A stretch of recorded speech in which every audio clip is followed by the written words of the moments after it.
Okey, ini yang semalam Yang semalam kita lihat kepada asas penerbitan meja, basic desktop publishing. So untuk hari ini kita nak sambung modul yang sama, tapi standard kandungan dia adalah pengolahan idea karya digital. So yang ni kita ada amali dan teori pun kita ada.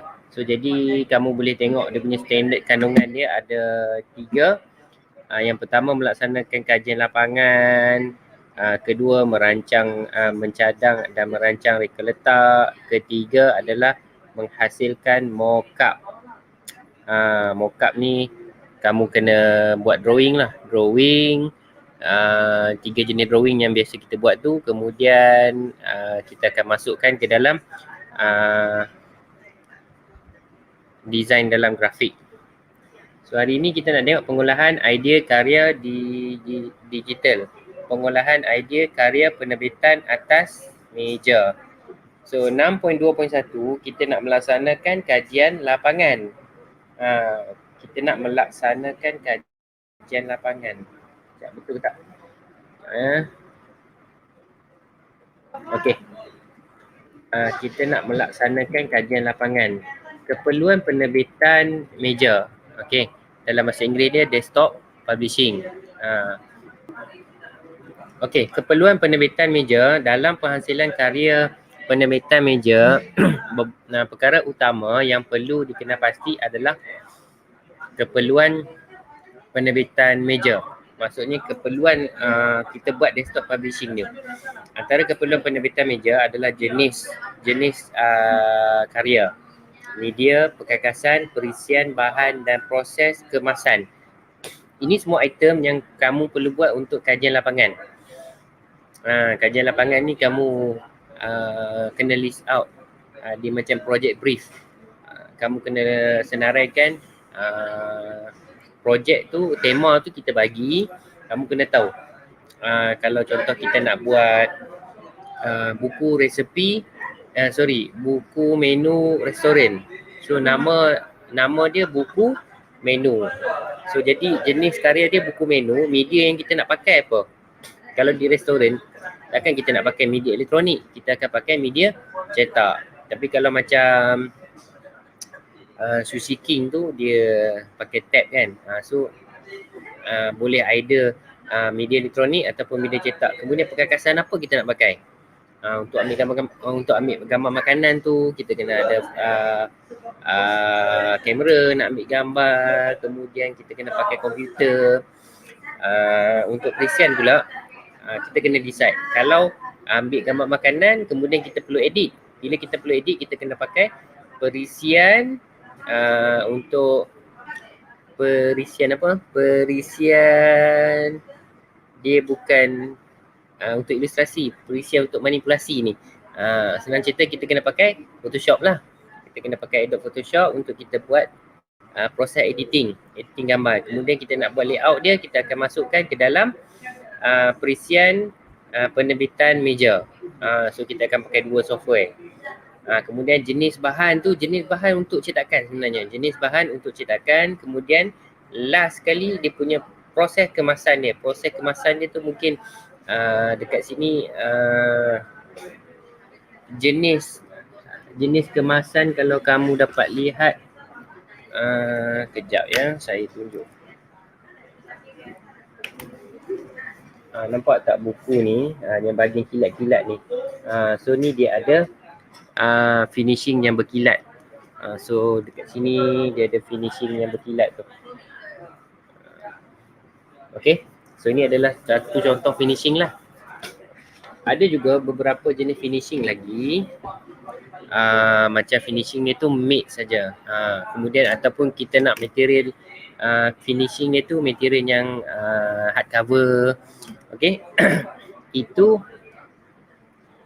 jenis-jenis proses, jenis-jenis kemasan yang boleh kita buat. Okey, kena highlight dekat sini sebab setiap projek kamu buat perlu ada kajian lapangan. Okey, kena ada kajian lapangan. So kita cuba habiskan sepantasnya mungkin untuk teori. Okey, ini adalah jenis penerbitan meja. Sebenarnya saya dah tadi saya dah explain dah semua. So, dekat sini kamu boleh tengok balik dia punya gambar dia. A adalah jenis karya penerbitan meja. Jenis karya penerbitan meja. Kita ada brosur, majalah, buku, katalog, surat khabar, buletin. Buletin. Alright.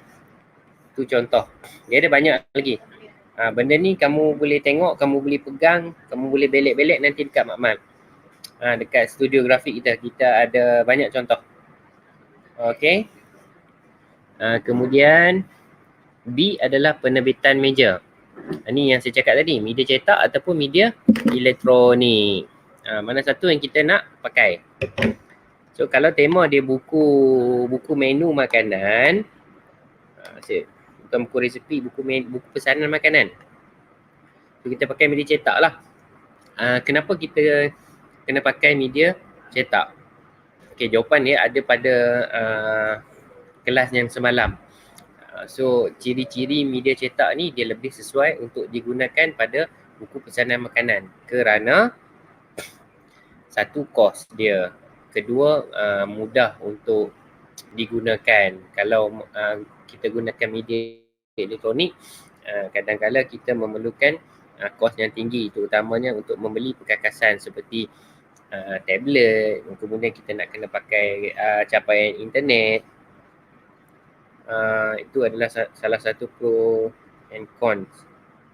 So C, perkakasan. Kita ada perkakasan komputer, media cetak, mesin penimbas, grafik tablet.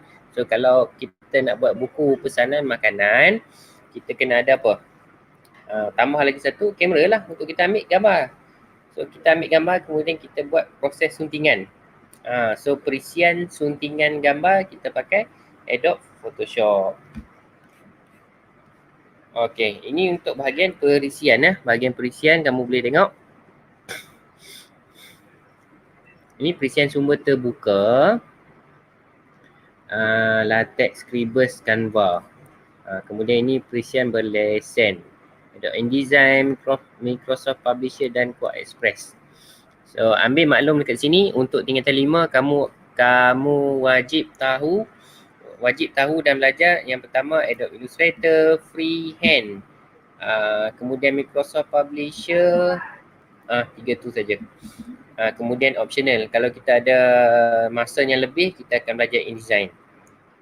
So dia sebagai nilai tambah lah, nilai tambah untuk kamu. Supaya kalau kamu boleh buat freelance nanti, orang banyak pakai InDesign daripada freehand. Sorry, bukan freehand, publisher ni, Microsoft Publisher. Okay. So jenis bahan ni dia ada banyak. Jenis bahan tu size paper. Ada paper yang tebal, ada nipis, ada yang kertas simili. So benda-benda tu kita sukat dia ada berdasarkan gram dia. Ada yang 160 paling nipis. Kemudian dia ada 180, ada 200, 240, 280, 300. 300 dia standard cut lah. Boleh tengok dekat screen. Dia ada art paper, simili paper. Kemudian ada ni paper apa ni. Kemudian craft paper, Concura paper. Sebut pun payah Concura paper. Ni setiap kertas tu dia ada dia punya kegunaan dia yang bersesuaian lah. Kita tak boleh pakai craft paper ni untuk kita print muka surat yang banyak tu. Okay, simili paper kita tak boleh nak buat kad ucapan sebab dia terlalu nipis. Simili paper ni kamu andaikan seperti A4 biasalah, A4 yang kamu selalu dapat tu. Itu nama dia simili paper. Okey, kemudian art card jenis glossy, licin ni. Dia bukannya photo paper tau, dia art card tapi dia glossy. Alright, kemudian ivory card dia matte. So dia sama dengan art card lah, cuma art card dia kesat, ivory card dia matte. Sorry, yang tadi ivory tu kesat matte, yang art card ni dia glossy dan kesat. Kemudian dia ada linen, craft card. Okey, yang ini adalah proses kemasan. Seterusnya adalah proses kemasan. Proses kemasan ni termasuklah kita buat proses trimming, proses cutting. Biasanya kalau standard yang biasa kita buat finishing adalah petak biasalah. So finishing ada juga finishing yang jenis ujung tu dia curve. Dia tak tajam. Ada dia macam kad ucapan. Pernah tengok tak kad ucapan dia bentuk love, ada yang bentuk bulat, ada yang bentuk segitiga. Tu dia punya finishing dia. Okey, nak buat finishing dalam kuantiti yang banyak, dia ada mesin dia. Dia ada mesin dia dan kita boleh buat acuan untuk pemotongan dia. So ini kalau di dalam industri memang ada mesin-mesin macam ni. Tapi untuk kita nak buat mock-up nanti, manually kamu kena potong lah. Sama ada kamu potong tu secara guna gunting ke ataupun kamu guna pisau ke, sebab kita buat mock-up. Okey, yang ni nama dia die cut. Die cut ni industri lah. Kita buat satu template untuk kita nak buat die cut, kemudian kita potong. Dia potong pakai mesin lah, dia tak pakai gunting ke pisau ke. Dia ada nama dia die cut. Ni contoh finishing dia dalam bentuk kasut. Masuk sekolah nanti kita terus amali semua. So saya harap sangat untuk teori ni kita habiskan dalam online saja. Kamu boleh ulang tengok. Tujuan kamu belajar teori adalah untuk exam. Amali adalah untuk pentaksiran. Kita ada dua jenis pentaksiran, satu pentaksiran PBD. PBD tu kita nilai secara pemerhatian, kemudian saya lihat hasil kerja kamu. Ini menyeluruh, berpanjangan.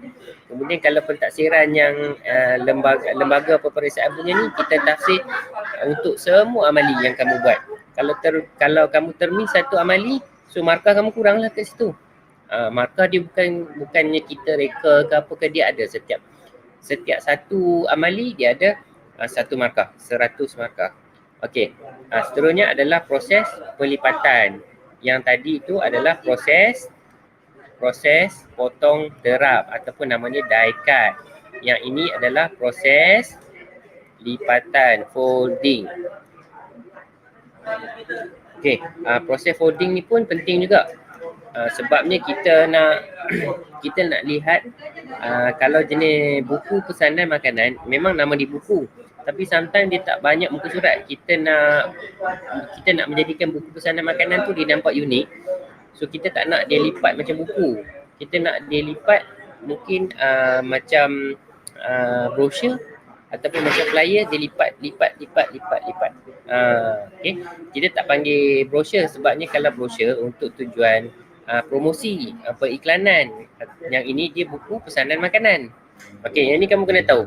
Proses lipatan tu dia ada banyak jenis proses lipatan. Dia ada 2-4, 3-4. Kemudian ni semua dalam bahasa Melayu lah, kita dah tukar dalam bahasa Melayu. 2-4 2, 3-4 3. Kemudian ada 4 kali fold tu. Kemudian lipat atas dan lipat bawah. So ni adalah jenis-jenis lipatan lah. Jenis-jenis lipatan yang kamu perlu tahu. So untuk amali nanti kita ada juga macam ni. Yang ni kita akan tengok kreativiti kamu lah. Kamu boleh masuk link ni untuk kamu nak tengok jenis-jenis lipatan. Saya share link ni ya. Saya share link ni. Alright. Okey, seterusnya kita akan melihat proses penjilidan. Tadi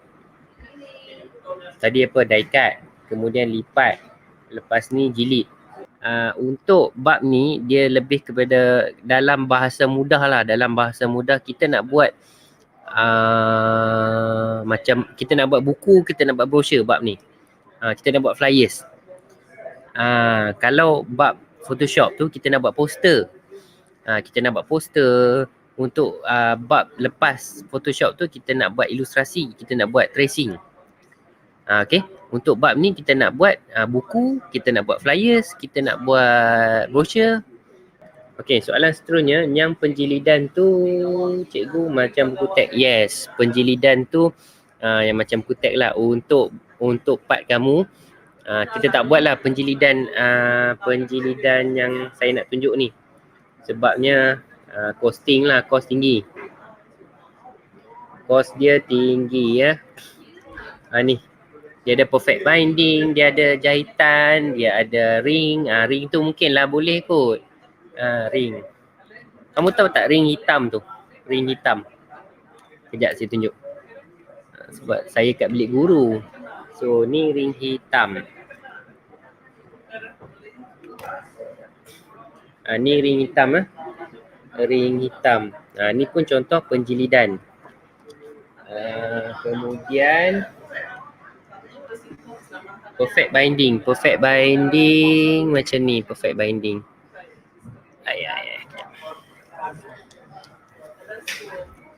Okay, nampak tak ni? Okay, dikabul lah kabel. Okay ni, nampak tak? Dia pakai gum. Ni namanya perfect binding. Dia pakai gum Dia tak ada stapler. Okay, Josephine, majalah. Okay, termasuk sekali majalah. Okay, saya tunjuk satu lagi untuk binding. Binding ni memang familiar lah untuk kamu. Okay, ni salah satu binding juga.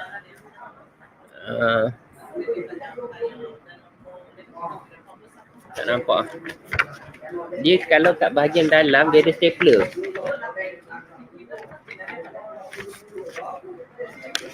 Bahagian dalam ni dia ada stapler. Stapler mana?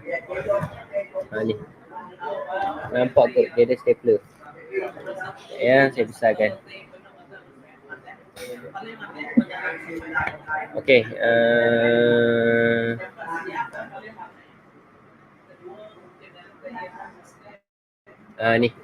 Ni namanya binding juga ni, tapi kita pakai stapler. Ni yang ni. So dia lipat gitulah. Kita stapler tengah, kemudian kita lipat. Okey, perfect binding. Betul tu Fletcher, macam buku latihan kamu. Okey, ni perfect binding. Dia tak ada ni. Page dia tak bersambung. Page dia satu-satu. Kalau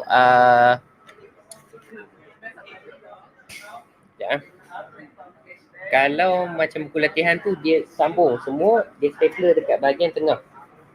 Okey, yang ni perfect binding. Perfect binding ni dia gum. Dia gum dekat ujung ni. Okey, dia gum dekat ujung. Kalau stitching tu dia jahit. Stitching dia jahit dia jahit. Sekejap saya tengok ada contoh tak? Jahit. Tak ada. Yang stitching tu buku dia dekat rumah. Okay, yang ni perfect binding. Kemudian yang kedua jahitan, stitching. Yang ketiga ring. Yang ni ring macam file lah. Sepatutnya dia ring dia ada betul lah ni, betul.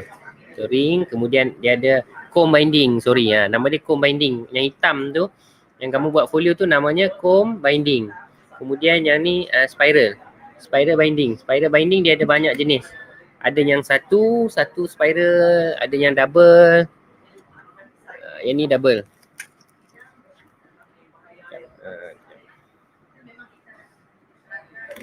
Okey, yang ni double. Nampak tak? Dia double. Okay, ni double lah, double. Ada setengah tu dia single punya spiral. Sekejap. Okay, ni satu lagi. Ni single je. Okay.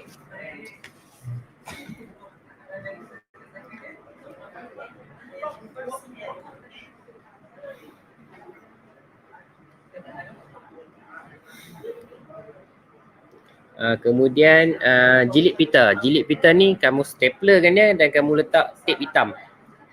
Tu namanya tape binding. Okey, ada soalan? Ada soalan? Type of binding ni kamu perlu tahu dan kita tak buat lah. Kita tak buat. Kalau kita buat pun mungkin kita buat tu saja. Ni, comb binding lah, comb binding. Comb binding ada dekat mak-mak kita boleh buat ya. Tadi kita tahu jenis-jenis penjilidan, lepas tu jenis-jenis potongan ke? Sekejap. Jenis lipat, jenis die cut, kemudian proses yang perlu kita tahu dalam penghasilan penerbitan meja. Maksudnya ini sekarang ni baru dalam proses kajian lapangan. Kita nak kaji dulu. Contohnya macam kita nak buat buku pesanan makanan. So kita nak kaji dulu. Ni namanya project brief lah.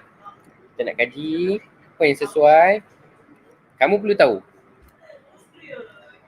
Kamu perlu tahu semua benda ni ya.